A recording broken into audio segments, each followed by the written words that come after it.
자, 지금까지 예수님은 제자들과 함께 이제 마지막 만찬을 나누시고 그리고 이제 겟세마네 동산에 가셔서 기도하셨죠. 그리고 오늘 이제 잡히십니다. 기도가 끝나고 이제 새벽이죠. 새벽에 잡히시게 됩니다. 예수님이 잡히시던 이 새벽에 우리가 보게 되는 제자들이 있습니다. 세 종류의 제자들을 보게 되는데요. 첫째는 예수를 파는 제자를 보게 됩니다. 자, 오늘 보면 44절을 보시면 예수를 파는 자가 나오죠. 우리 한번 읽어보겠습니다. 시작. 예수를 파는 자가 이미 그들과 군호를 짜 이르되 내가 입맞추는 자가 그이니 그를 잡아 단단히 끌어가라 하였는지라. 자, 예수를 파는 자, 그가 누군지 우리는 이미 알고 있죠. 누구죠? 가룟 출신의 유다. 그래서 우리는 이제 가룟 유다라고 부르죠. 마가복음을 기록한 마가는 예수를 파는 자가 누군지 몰라서 예수를 파는 자라고 했을까요? 그냥 유다가 이미 그들과 군호를 짜 이르되 이렇게 해도 되잖아요. 그런데 유다라고 이름을 명시하지 않고 예수를 파는 자가 이르되 이렇게 표현을 했어요. 마가는 이미 유다가 예수를 파는 자인 것을 알고 있습니다. 우리가 방금 43절부터 읽었는데요. 그 앞에 10절과 11절을 보시면 마가는 이와 같은 정보를 우리에게 알려줍니다. 읽어보시죠. 시작. 12 중에 하나인 가룟 유다가 예수를 넘겨주려고 대제사장들에게 가매 그들이 듣고 기뻐하여 돈을 주기로 약속하니 유다가 예수를 어떻게 넘겨줄까 하고 그 기회를 찾더라. 자, 그럼에도 알고 있는데도 마가는 성경에 기록하기를 유다가 이르되 이렇게 하지 않고 예수를 파는 자가 이르되 이렇게 썼단 말이에요. 유다가 그랬다 그러면 우리는 딱 유다만 생각하면 돼요. 근데 유다라고 이름을 밝히지 않고 예수를 파는 자라고만 해버리면 이제는 예수를 팔 수 있는 용의선상에 수많은 사람들이 올라갈 수가 있게 되는 겁니다. 어쩌면 제가 그 용의자가 될 수도 있고 여러분 중에 한 사람이 될 수도 있겠죠. 예수를 파는 자라고 했기 때문에 누군지 모르잖아요. 가롯 유다가 이렇게 했으면 유다가 그랬구나 라고 우리는 유다만 바라보면 되겠는데 마가는 기록을 할 때 예수를 파는 자라고 표현을 했어요. 뿐만 아니라 우리말 번역으로는 예수를 파는 자라고 번역을 했기 때문에 우리는 유다가 돈을 받고 예수를 팔기로 했으니까 유다다 이렇게 생각을 하지만 예수를 파는 자라고 할 때 이 파는 자가 원어로는 배신하는 자입니다. 예수를 파는 건 유다가 맞아요. 하지만 예수를 배신하는 건 유다만 배신했나요? 너 갈릴리 사람이지. 너 저 사람이랑 같이 있는 거 내가 봤는데 베드로가 뭐라 그럽니까? 난 네가 무슨 소리 하는지 모르겠다. 난 저 사람 모른다. 3번 부인했습니다. 베드로가 예수님 배신한 거 아닙니까? 내가 주와 함께 오게도 가고 내가 죽는 것도 각오했습니다. 라고 했던 만찬의 자리에서 전부 다 제자들이 다 똑같이 얘기했습니다. 우리 죽겠습니다. 예수님을 위해서 우리 목숨 내놓겠습니다. 하지만 오늘 우리가 읽은 본문 50절에 보면 뭐라고 말씀합니까? 제자들이 다 예수를 버리고 도망하니라.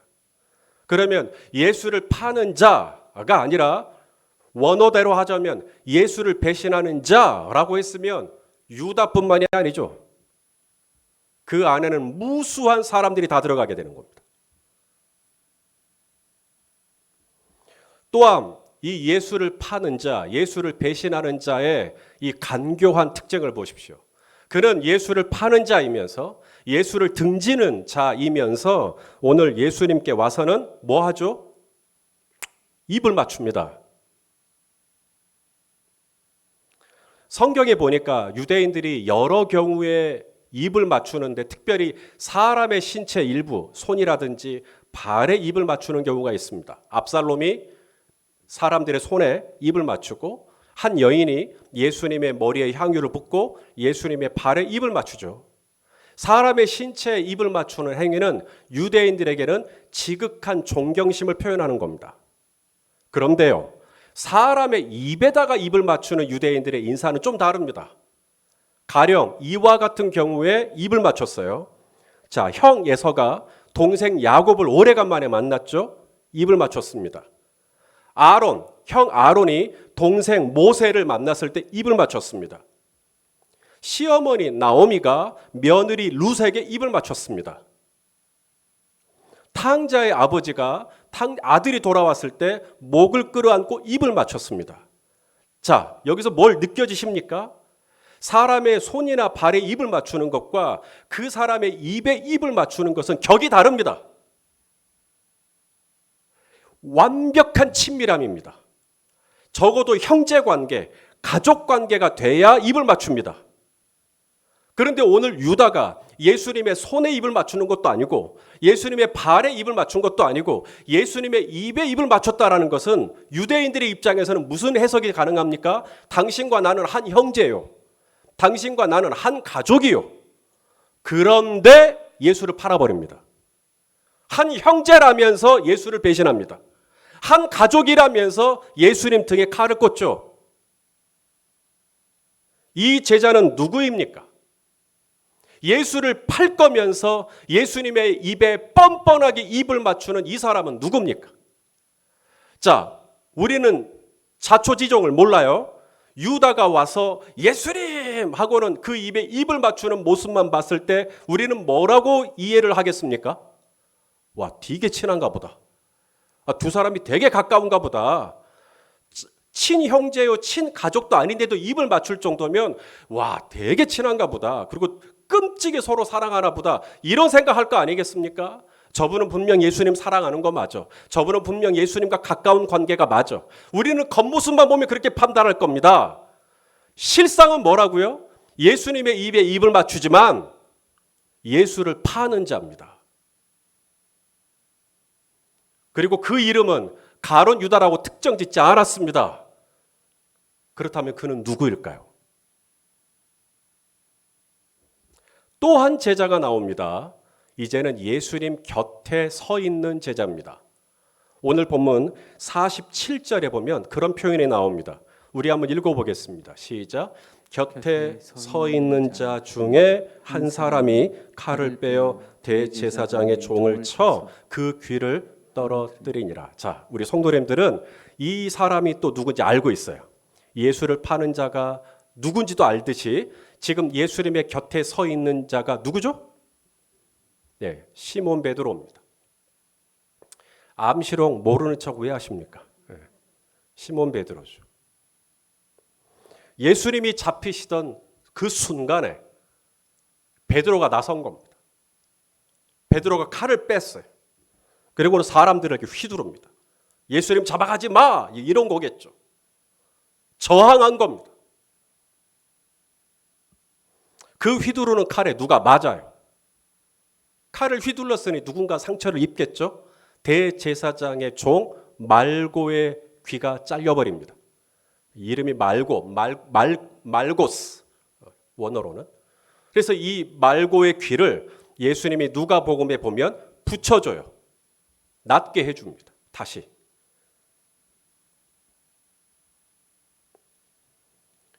마가는 지금 이 칼을 휘두르고 대제사장의 종 말고의 귀를 잘라버린 이 사람이 누군지도 알고 있습니다. 여러분, 이 마가복음을 쓴 이 마가는 예수님의 12제자 중에 한 사람이 아닙니다. 그런데 지금 마가복음을 쓴 거거든요. 어떻게 예수님의 제자가 아닌데도 마가복음을 쓸 수가 있을까? 마태, 마가, 누가, 요한 4복음서 중에 제일 첫 번째 기록된 성경 복음서가 마가복음입니다. 마가복음을 참조하여 마태복음, 마가복음을 참조하여 누가복음, 마가복음을 참조하여 요한복음이 제일 마지막에 기록된 거고요. 그래서 마가복음이 원복음이에요. 제일 첫 번째 복음이에요. 마가는 예수님이 제자가 아닌데 어떻게 예수님에 대해서 이렇게 자세하게 알 수 있을까요? 베드로 때문입니다. 자, 사도 바울이 결혼을 하지 않았습니다. 독실이었어요. 그래서 바울에게는 자식이 없지만 그의 서신에 보면 나의 믿음의 아들, 나의 영적인 아들 디모데를 그렇게 가리킵니다. 디모데는 내 아들이다. 마치 이 영적으로 그런 것처럼 베드로에게 마가가 아들이에요. 영적으로. 자, 베드로의 서신의 내용을 잠깐 보죠. 베드로전서 5장 13절입니다. 시작. 택하심을 함께 받은 바벨론에 있는 교회가 너희에게 문안하고 그다음 뭐라 그래요? 내 아들 마가도 그러하느니라. 그러니까 마가하고 베드로하고 친해요, 안 친해요? 엄청 친합니다. 그러니 베드로가 마가에게 무슨 얘기해 줬겠어요? 예수님 얘기해 주죠. 그럼 마가는 그 이야기를 듣고 그때마다 기록을 하는 겁니다. 그리고 오늘 우리가 읽고 있는 The Gospel of Mark, 바로 이 마가복음이 그렇게 해서 나온 거예요. 그러므로 오늘 예수님이 잡히시던 날 새벽에 지금 칼을 빼들고 대제사장의 종의 귀를 쳐서 잘라버린 이 사람이 누군지 몰라서 곁에 서 있는 자 중에 한 사람이 이렇게 모호하게 표현 쓴 거 아닙니다. 마가는 분명히 알고 있어요. 베드로 사도가 자신이라고 얘기했을 거예요. 그리고 마태복음이나 누가복음에 보면 분명히 베드로가 그랬다고 이름이 다 실명이 나와 있습니다. 그런데도 뻘이 다 베드로인 걸 아는데도 마가가 의도적으로 유다라고 이름을 특정 짓지 않고 예수를 파는 자, 베드로라고 이름을 짓지 않고 곁에 서 있는 자 중 한 사람. 여러분, 예수님 곁에 서 있어요. 멀리 서 있는 게 아니라 예수님 바로 곁에 서 있어요. 그러면 예수님하고 가까운 사이에 먼 사이예요? 가까운 사이잖아요. 그러니까 기대하죠. 야, 예수님하고 가까이 지내시니까 저분은 얼마나 성품도 좋고 저분은 얼마나 따뜻하고 저분은 얼마나 다정할까. 그런데 이 베드로의 품에서 뭐가 나와요? 날카로운 칼이 나옵니다. 그리고 잘라버리죠. 이 제자는 누굽니까? 예수님 곁에 있는데, 예수님 가까이에 있는데, 그런데 순간 욱하면 또 칼이 쭉 나옵니다. 그리고 확 찔러버리죠. 베버리죠. 상처를 입히죠. 이 제자는 누구죠?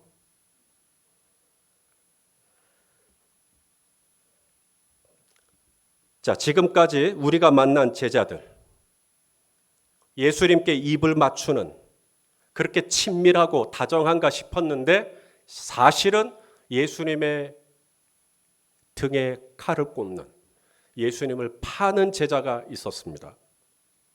누구보다 예수님 곁에서, 예수님 가장 지근해서 예수님과 가까이에 있는 듯 하나 사실은 그에게는 날카로운 칼을 품고 있는 혈기가 많은 그런 사람. 예수님께서 베드로에게 그랬죠. 네 칼을 도로 집어넣어라. 네 칼을 도로 집어넣어라. 칼을 가지는 자는 다 칼로 망하느니라.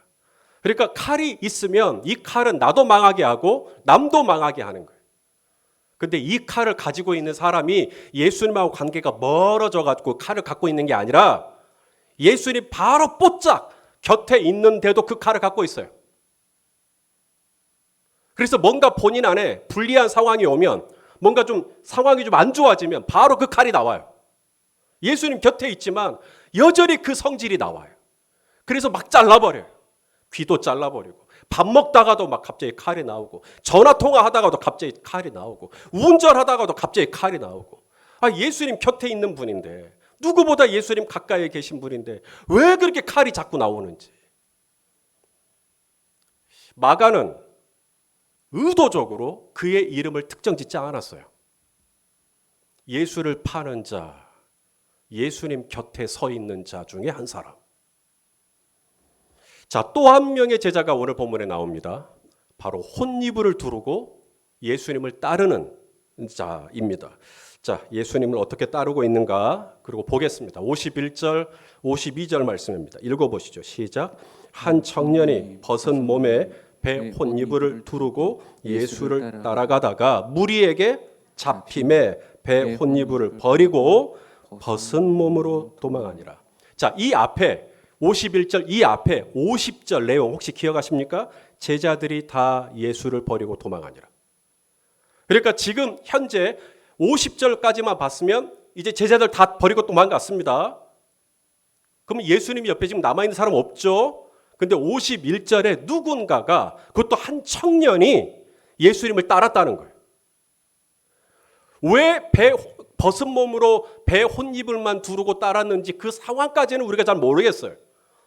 어쩌면 제자들이 다 사라진 상황을 보고 나라도 예수님 옆을 따라야겠다 하는 마음으로 급하게 옷을 챙기다 보니 그렇게 했는지는 모르겠어요. 정확하게 상황은 모르겠지만 예수님을 자주 따르고 있죠. 다 제자들은 다 버리고 예수님 도망했는데 이 청년만큼은 배 혼이불을 두른 채, 벗은 몸으로 배 혼이불을 두른 채 예수님을 따르고 있다 이 말입니다. 여기까지만 보면 와, 굉장히 헌신적이고 굉장히 신실하고 굉장히 믿음이 좋죠. 자, 그런데 이 사람들이 이 배 혼이불을 두르고 있으니까 얼마나 눈에 잘 띄어요. 그를 딱 잡은 겁니다. 그에게 어려움이 생긴 거죠. 그에게 문제가 생긴 겁니다. 혼이불을 두르고 예수님을 잘 따르다가 본인에게 뭔가 신상에 이롭지 못한 어떤 상황이 연출이 되자 문제가 생기고 뭔가 손해볼 것 같고 그러자 혼입을 버리고 벗은 몸으로 도망해 버렸다는 거예요. 마태, 마가, 누가, 요한, 예수님이 잡히시던 이 내용을 다 다룹니다. 사복음서가. 그러나 예수님을 배 혼이불을 두르고 따르다가 벗은 몸으로 도망한 청년의 이야기는 마가복음에만 나옵니다. 왜 그럴까요? 유대인들의 전생에 의하면 지금 마가가 자전적인 고백을 하고 있다는 거예요. 자기 얘기라는 거예요. 당시에 마가 요한이 청년이었으니까요. 어렸으니까요. 그래서 예수님을 따르다가 어려움이 생기자 이 청년의 때에 이 고난과 이 어려움을 감당하지 못하고 벗은 몸으로 도망해 버렸다는 거예요.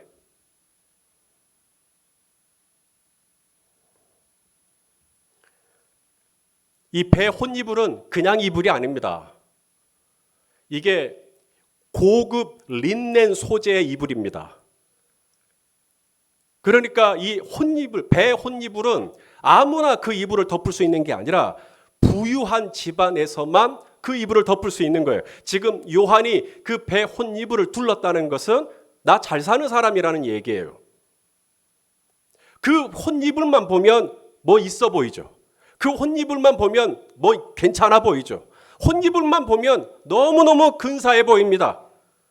그러나 그의 실상은 혼이불에 있지 않죠. 사람들이 그의 혼이불이란 말은 아시는 대로 얇은 이불입니다. 혼이불이 나를 온전히 주장해 주는 게 아니라 그 얇은 거 껍질 하나 살짝 벗겨내니까 그 안에 진리의 허리띠를 띠고 의의 흉배를 붙이고 평안의 복음으로 예비된 신발을 신고 구원의 투구를 쓰고 믿음의 방패를 가지고 성령의 검, 말씀의 검을 가질 줄 알았더니 혼이불을 딱 벗겨내자마자 뭐가 드러나냐면 그의 발가벗은 실상이 다 드러나 버리는 겁니다. 이 제자는 누굽니까? 마가는 본인이라고 써도 되지만 본인의 이름을 감추고 한 청년이라고 표현을 했습니다.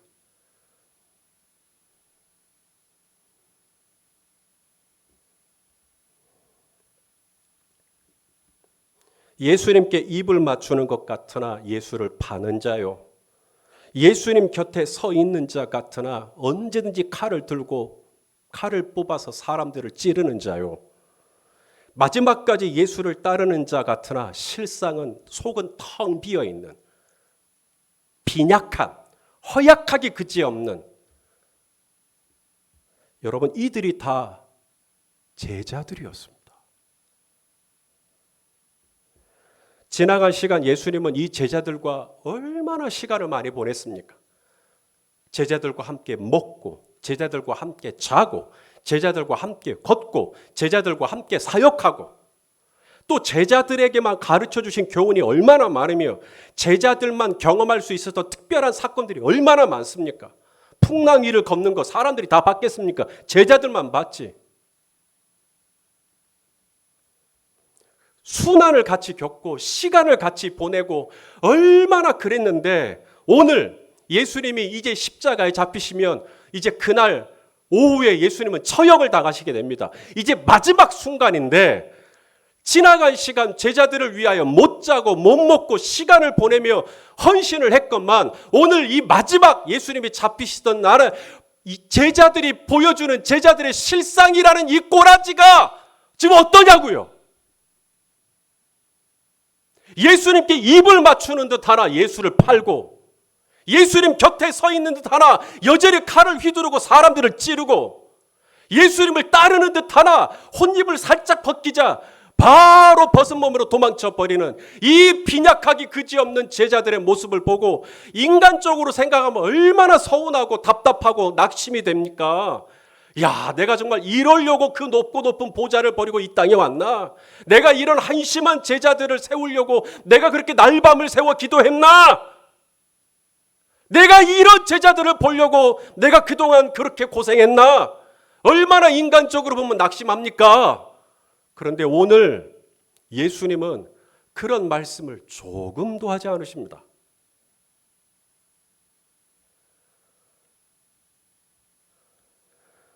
저는 오늘 말씀을 준비할 때 제자들의 모습을 묵상할 때 제 안에 두렵고 떨리는 마음이 있었습니다. 예수를 파는 자, 입을 맞추나 예수를 파는 자, 곁에 있으나 칼을 뽑아드는 자, 따르는 듯하나 벗은 몸인 자, 어쩌면 저의 모습 속에 많이 있기 때문에 그렇습니다. 그래서 마음이 무거웠어요. 야, 이 메시지를 전해야 되나? 그런데 예수님을 보기 시작했습니다. 예수님께서 전혀 다르게 반응하십니다. 자, 예수님을 잡으러 왔던 사람들에게 예수님이 하시는 말씀을 들어보십시오. 너희가 나를 마치 강도를 잡는 것처럼 검과 몽치를 들고 왔구나. 내가 전에 성전에서 매일매일 사람들에게 가르칠 때는 나 안 잡아가더니만 오늘은 잡아가려고 왔구나. 이 새벽에 나를 잡으려고 왔구나. 그러나 너희가 오늘 나를 잡는 건 내 제자 중에 한 사람이 나를 팔았기 때문에 내가 너희에게 잡혀가는 거 아니다. 베드로가 내 옆에 있다가 칼을 뽑아들었기 때문에 나 잡혀가는 거 아니다. 마가가 나를 따르는 듯 했으나 혼이불을 버리고 벗은 몸으로 도망쳤기 때문에 나 너희들 잡혀가는 거 아니다.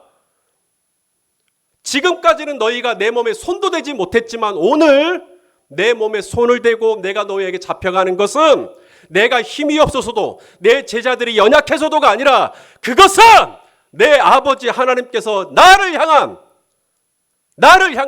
내가 이 땅에서 꼭 이루어 주기를 원하는 하나님의 그 선하신 뜻이 하늘에서 이룬 것처럼 땅에서도 이루어져야 하기에 오늘 내가 너희에게 순순히 잡혀가겠노라.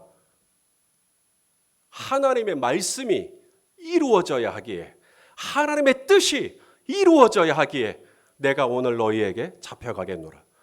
예수님께서 이렇게 말씀하고 계시는 겁니다. 자, 우리 49절 말씀을 우리 한번 같이 한번 읽겠습니다. 시작.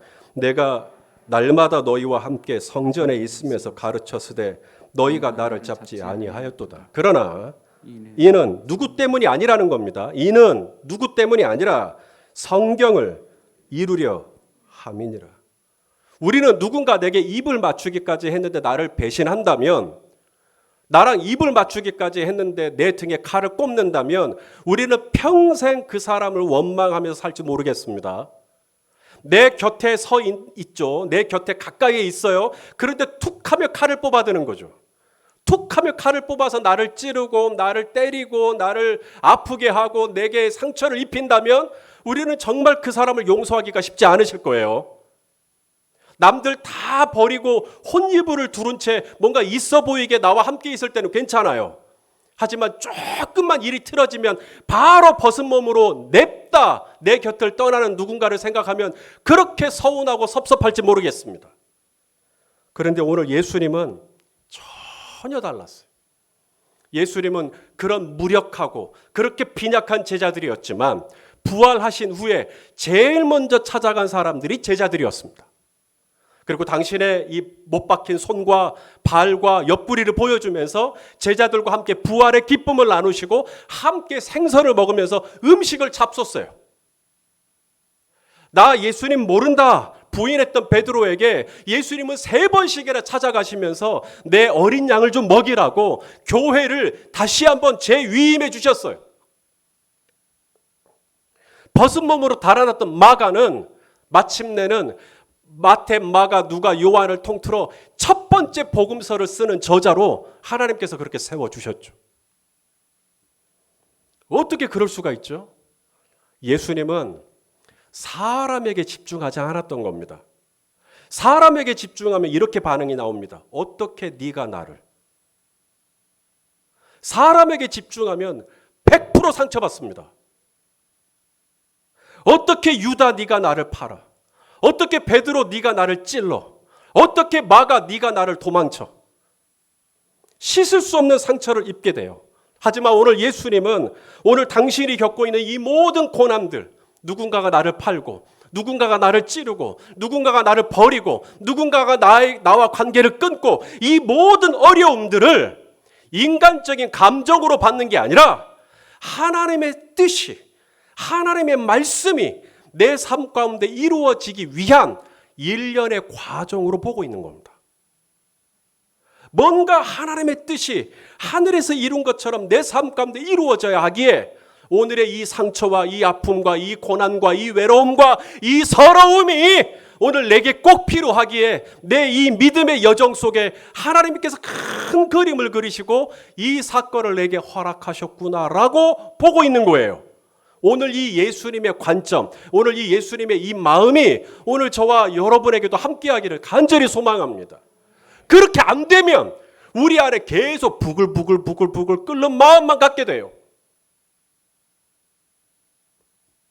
오늘도 우리는 또 갸우뚱거릴 거예요. 오늘 이 예배 마치고 나면 벌써 주차장 가기 전부터 더 마음이 또 이상하게 흔들리고 또 무슨 일로 낙심이 되고 또 꼬라지가 나고 아마 그러실 겁니다.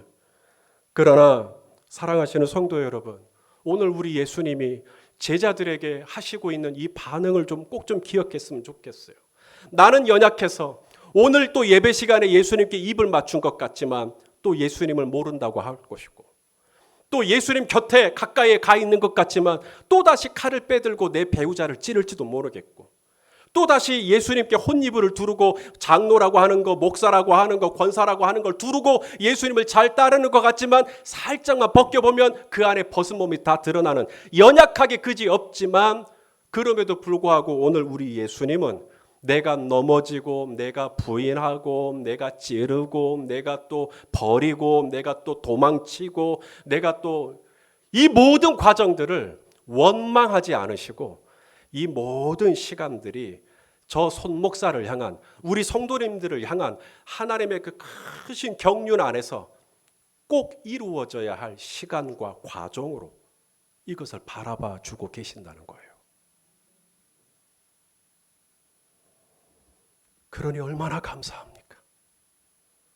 지금 내가 넘어지는 이 꼬라지만 보면 얼마나 우리 주님 낙심하셔요. 그런데 이것도 나를 나 되게 하시기 위한 일련의 과정으로 나를 넉넉히 바라봐 주시고 여전히 나를 소망하고 기대해 주신다고 하니 사랑하시는 성도 여러분, 이것이 복음 아니겠습니까? 우리 골로새서 1장 21절 22절 우리 주님의 비전입니다. 저와 여러분을 향한 우리가 이런 사람이 될 거라고 지금 바라봐 주고 있는 거예요. 읽어보시겠습니다. 시작. 전에는 악한 행실로 멀리 떠나 마음으로 원수가 되었던 너희를 이제는 그의 육체의 죽음으로 말미암아 화목하게 하사 저와 여러분을 거룩하고 흠없고 책망할 것이 없는 자로 우리 하나님 앞에 세우고자 세울지도 모르겠다가 아니라 그렇게 돼요. 거룩하고 흠없고 책망할 것이 없는 자로. 그래서 그 일을 위하여 예수님이 사망 권세를 이기고 부활했다는 겁니다. 그 부활의 능력과 생명으로 저와 여러분이 지금은 또 부인하고 지금은 또 도망치고 지금은 또 예수님 버리고 그런 연약한 모습이지만 주님은 마침내 우리를 붙들고 부활의 생명, 성령의 능력으로 우리를 거룩하고 흠없고 책망할 것이 없는 자로, 예수를 팔았으나 전에는, 이제는 예수님께 입을 맞추는 자로, 전에는 칼을 들고 사람들을 찔렀으나 이제는 예수님 곁에 꼭 붙어 있는 자로, 전에는 벗은 몸으로 도망했지만 이제는 성령의 전신갑주를 두르고 예수님을 신실하게 쫓는 제자로 저와 여러분을 세워주신다 라고 하시는 하나님의 이 약속을 우리 성도님들 굳게 붙드시기를 주님의 이름으로 축원합니다. 그래서 지금의 내 모습만 보면 너무 낙심되고 정말 내가 저 제자다 싶지만 우리 주님은 그런 저와 여러분을 향하여 원망 1도 없습니다. 아들아, 너를 통해 이루고자 하는 나의 뜻이 있는데 그 뜻이 무르익기까지 반드시 걸쳐야 하는 과정이야, 과정. 낙심하지 말고 다시 일어서라고 말씀하시는 것이죠. 이 은혜의 말씀을 붙들고 또 이 한 주간 우리 주님과 신실하게 동행하는 제자된 삶을 사는 저와 여러분 되시기를 예수님의 이름으로 축원합니다. 기도하겠습니다. 존귀하신 아버지 하나님, 예수님이 잡히시던 날 새벽에 제자들의 실체가 드러나듯 주여 오늘 말씀 속에서 나의 실체가 드러난 듯 낯이 뜨겁습니다. 그러나 주님, 나를 원망하지 않고 제자를 원망하지 않고 이 모든 것이 하나님의 뜻이 이루어지는 과정으로 보았듯이 오늘 우리 성도님들의 삶에 어떤 아픔과 어려움이 있어도 하나님께서 나를 통하여 하시고자 하시는 크신 경륜이 이루어지는 과정으로 바라보고 혹 내 자신에게 원망하지 말고 또 남도 원망하지 말고 우리 주님만 바라보고 거룩하고 흠없고 책망할 것이 없는 자로 세워주실 우리 주님을 바라보면서 그 비전을 가지고 오늘도 이 믿음의 길, 제자의 길을 잘 걸어가도록 인도해 주시옵소서. 예수님의 이름으로 기도하옵나이다. 아멘.